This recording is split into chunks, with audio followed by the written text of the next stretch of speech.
Abash writes that we must have yearning. What is yearning? And how can you come to that type of yearning in the 10?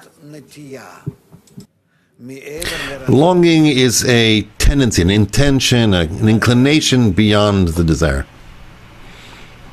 Well, how can I say this to you? I don't know. It could be on some piece of meat or something else. I don't know. Where I want. And there's when I long specifically for something special. And I am drawn to it. It could be to a person, to a connection, to anything. Longing is... Does he give us somewhere a definition for that? Longing is above the desire. Desire is something that is permanent. In our ego, we have many desires. We have 613 desires. But for me to want to use each and every desire in a special way, in order to incorporate with the group and the creator inside the group, for that I make actions that are preconceived, then that's it's beyond the desire. It's like you have speed and you have acceleration.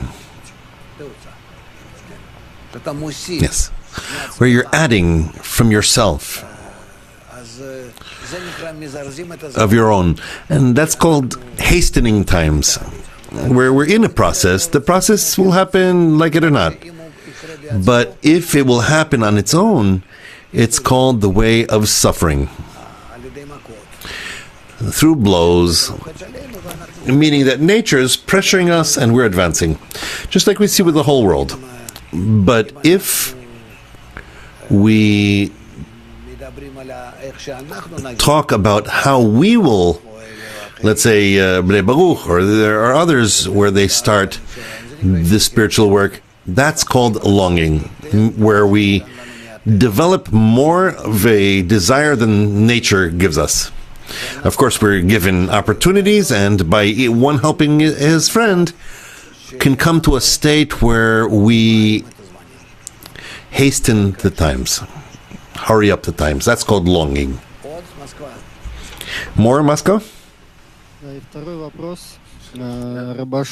Second question. Abash writes in the article that labor should be in both quantity and quality. So if we understand what is quantitative labor, how do you determine the quality of the labor? What is the quality of the labor?